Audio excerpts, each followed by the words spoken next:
Hi there, I'm Miss White, and I'm here to share Chapter 21 of Charlie and the Chocolate Factory. Chapter 21 is called Goodbye, Violet.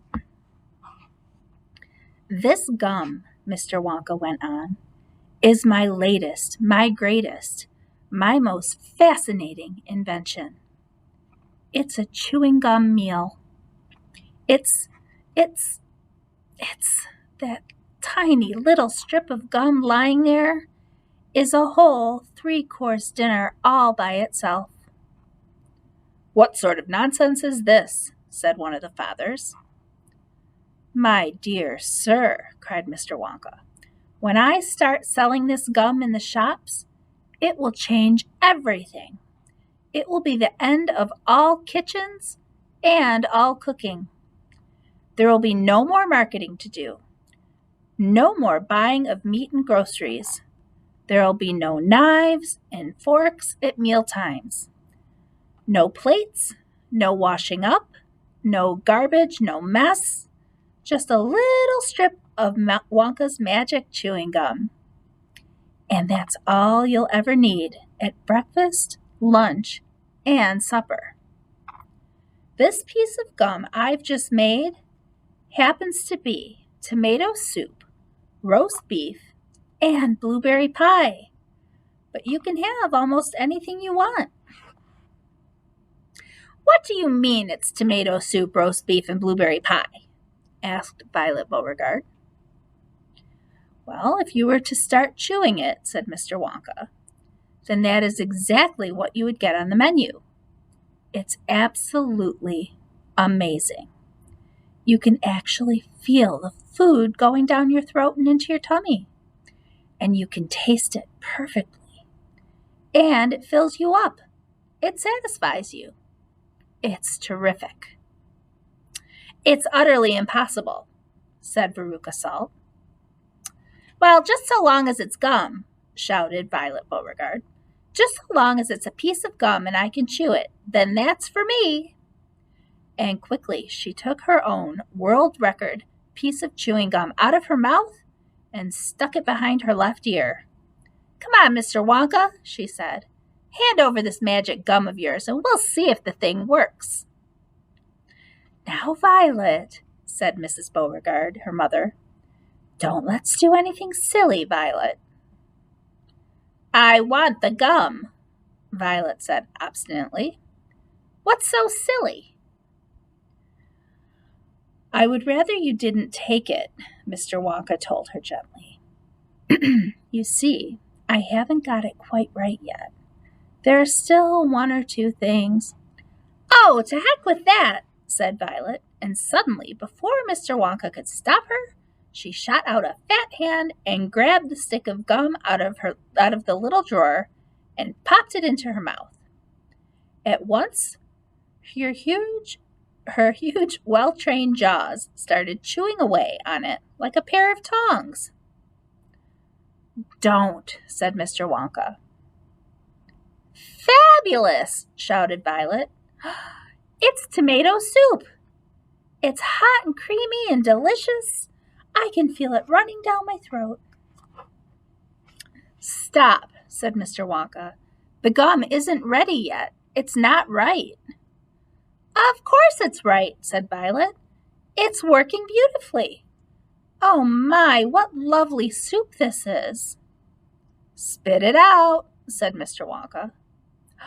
It's changing, shouted Violet, chewing and grinning both at the same time. The second course is coming up. It's roast beef. It's so tender and juicy. Oh boy, what a flavor. The baked potato is marvelous too. It's got a crispy skin and it's all filled with butter inside. But how interesting, Violet, said Mrs. Beauregard. You are a clever girl. Keep chewing, kiddo, said Mr. Beauregard. Keep right on chewing, baby. This is a great day for the Beauregards. Our little girl is the first person in the world to have a chewing gum meal. Everybody was watching Violet Beauregard as she stood there chewing this extraordinary gum. Little Charlie Bucket was staring at her absolutely spellbound, watching her huge rubbery lips as they pressed and unpressed with the chewing. And Grandpa Joe stood beside him, gaping at the girl. Mr. Wonka was wringing his hands and saying, "No, no, no, no, no. It isn't ready for eating. It isn't right. You mustn't do it." "Blueberry pie and ice cream," shouted Violet. "Here it comes. Oh my, it's perfect. It's beautiful. It's exactly as though I'm swallowing it. It's as though I'm chewing and swallowing great big spoonfuls of the most marvelous blueberry pie in the world." "Good heavens, girl!" shrieked Mrs. Beauregard, suddenly staring at Violet. "What's happening to your nose?" "Oh, be quiet, Mother, and let me finish," said Violet. "It's turning blue," screamed Mrs. Beauregard. "Your nose is turning as blue as a blueberry." "Your mother is right," shouted Mr. Beauregard. "Your whole nose has gone purple." "What do you mean?" said Violet, still chewing away. "Your cheeks," screamed Mrs. Beauregard. "They're turning blue as well, and so is your chin. Your whole face is turning blue." "Spit that gum out at once," ordered Mr. Beauregard. "Percy, save us!" yelled Mrs. Beauregard. "The girl's going blue and purple all over. Even her hair is changing color. Violet, you're turning violet, Violet. What is happening to you?" "I told you I hadn't gotten it quite right," sighed Mr. Wonka, shaking his head sadly. "I'll say you haven't," cried Mrs. Beauregard. "Just look at the girl now." Everybody was staring at Violet. And what a terrible, peculiar sight she was. Her face and hands and legs and neck, in fact, the skin all over her body, as well as her great big mop of curly hair, had just turned a brilliant purplish blue, the color of blueberry juice. "Oh, it always goes wrong when it comes to the dessert," sighed Mr. Wonka. "It's the blueberry pie that does it, but I'll get it right one day. You wait and see." "Violet!" screamed Mrs. Beauregard. "You're swelling up." "I feel sick," Violet said.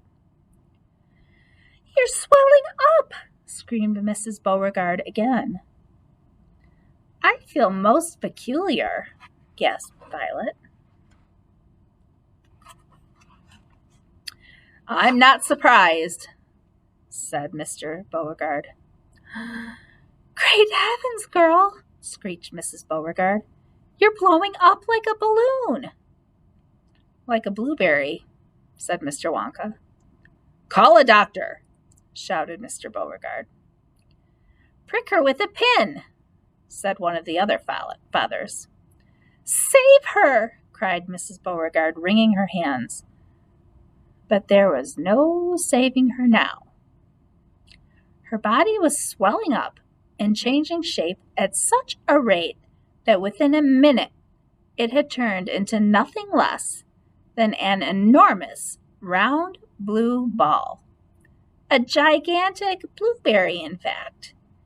And all that remained of Violet Beauregard herself was a tiny pair of legs and a tiny pair of arms sticking out of the great round fruit, and a little head on top. "Oh, it always happens like that," sighed Mr. Wonka. "I've tried it 20 times in the testing room on 20 Oompa Loompas, and every one of them finished up as a blueberry. It's most annoying. I just can't understand it." "But I don't want a blueberry for a daughter," yelled Mrs. Beauregard. "Put her back to what she was this instant." Mr. Wonka clicked his fingers, and 10 Oompa Loompas appeared immediately at his side. "Roll Miss Beauregard into the boat," he said to them. and take her along to the juicing room all at once." "The juicing room!" cried Mrs. Beauregard. "What are they going to do to her there?" "Squeeze her," said Mr. Wonka. "We've got to squeeze the juice out of her immediately. After that, we'll just have to see how she comes out. But don't worry, my dear Mrs. Beauregard. We'll get her repaired if it's the last thing we do. I am sorry about it all. I really am." Already the 10 Oompa Loompas were rolling the enormous blueberry across the floor of the inventing room toward the door that led to the chocolate river where the boat was waiting. Mr. and Mrs. Beauregard hurried after them. The rest of the party, including little Charlie Bucket and Grandpa Joe, stood absolutely still and watched them go. "Listen," whispered Charlie. "Listen, Grandpa. The Oompa Loompas in the boat are starting to sing." The voices, 100 of them singing together, came loud and clear into the room. Here's the song. I'm not going to sing it. I'm going to just say it because I don't know the notes. Here we go. "Dear friends, we surely all agree there's almost nothing worse to see than some repulsive little bum who's always chewing chewing gum. It's very near as bad as those who sit around and pick the nose. So please believe us when we say that chewing gum will never pay. This sticky habit's bound to end, the chewer to a sticky end. Did any of you ever know a person called Miss Bigelow?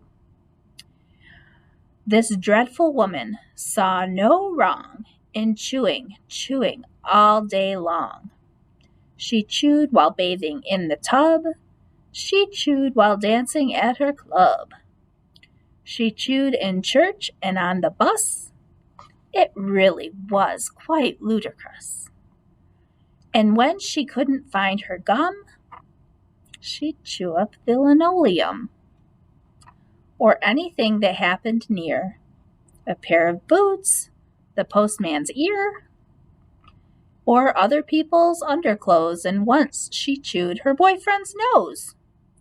She went on chewing till at last her chewing muscles grew so vast that from her face her giant chin stuck out just like a violin. For years and years she chewed away, consuming 50 packs a day, until one summer's eve, alas, a horrid business came to pass. Miss Bigelow went late to bed. For half an hour she lay and read, chewing and chewing all the while, like some great clockwork crocodile.